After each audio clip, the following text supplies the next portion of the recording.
بسم اللہ الرحمن الرحیم۔ السلام علیکم۔ روزانہ واقعات سننے کے لیے اس چینل کو سبسکرائب کریں۔ بنارس کے ایک مندر میں پتھر کا بت کچھ عجیب طریقے سے بنا ہوا تھا۔ جب وہ آنکھیں کھولتا تو مندر جگمگا اٹھتا۔ اس کرامت کو دیکھنے کے لیے ہندوستان کے طول و عرض سے ہندو یاتری اس مندر میں آتے۔ سید اشرف جب بنارس تشریف لے گئے تو آپ نے بھی اس مندر میں جا کر بت کو دیکھنے کا ارادہ کیا۔ جب آپ مندر میں داخل ہوئے تو وہاں کا بڑا یاتری جو کہ سید اشرف کی ریاست و کرامت سے واقف تھا آپ کو اندر لے گیا۔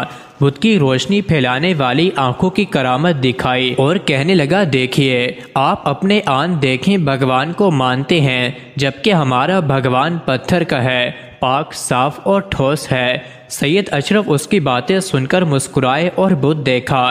ان کا دیکھنا تھا کہ بت ریت کی مانند زمین بوس ہو گیا۔ ہندو پنڈت اور پجاری اس کو نظروں کا فریب سمجھے۔ اسی اثنا میں مندر میں اس قدر تاریک اندھیرا چھا گیا کہ پجاریوں پر سکتہ طاری ہو گیا اور بڑا پجاری بالکل پتھر کا ہو گیا۔ پجاری نے اس کو دوبارہ اصلی حالت میں لانے کے لیے بڑے بڑے جاپ کیے مگر بے سود۔ پجاری سید اشرف کی خدمت میں حاضر ہوئے لیکن سید اشرف نے ان کو کوئی تسلی بخش جواب نہ دیا جس سے ان کا مندر دوبارہ آباد ہو سکتا تھا اور پنڈت اصلی حالت میں آ سکتا تھا۔ وہ واپس چلے گئے۔ ہندو اپنی ریاست بدستور کرتے رہے۔ آخر کار تمام کے تمام پجاری سید اشرف کے قدموں میں گر گئے اور اسلام قبول کیا۔ یوں بڑا پجاری بھی پتھر اصلی حالت میں آ گیا اور سید اشرف کا مرید ہو گیا۔ رفتہ رفتہ پورے کا پورا بنارس سید اشرف کے ہاتھ پر مسلمان ہو گیا۔ رفتہ رفتہ پورے کا پورا بنارس سید اشرف کے ہاتھ پر مسلمان ہو گیا اور اس مندر اور بت کا نام و نشان مٹ گیا۔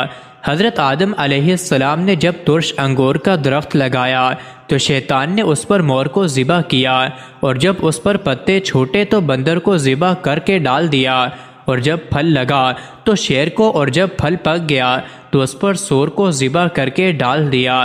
یہی وجہ ہے کہ شراب جو ترش انگوروں سے بنتی ہے کہ بننے والے شرابی میں ان جانوروں کے اوصاف نمایاں ہوتے ہیں۔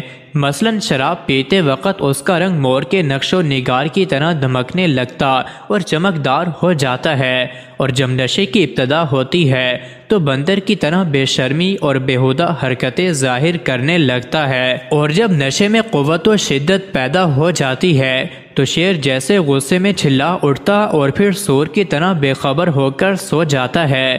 شراب بہت بری چیز ہے، اس کی تیاری میں شیطان کا بہت دخل ہے۔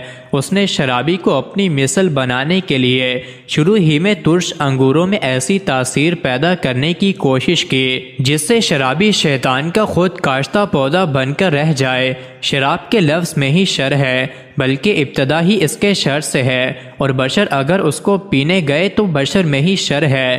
گویا شر پر شراب کیوں نہ سراپا شر بن جائے۔ مسلمانوں کو چاہیے کہ وہ شیطان کے اس اثار کردہ مشروب سے بچیں اور اسے پی کر اپنی عاقبت کے ساتھ اپنی دنیا بھی برباد نہ کریں۔ مزید ایسی ہی ویڈیوز کے لیے چینل کو ضرور سبسکرائب کریں۔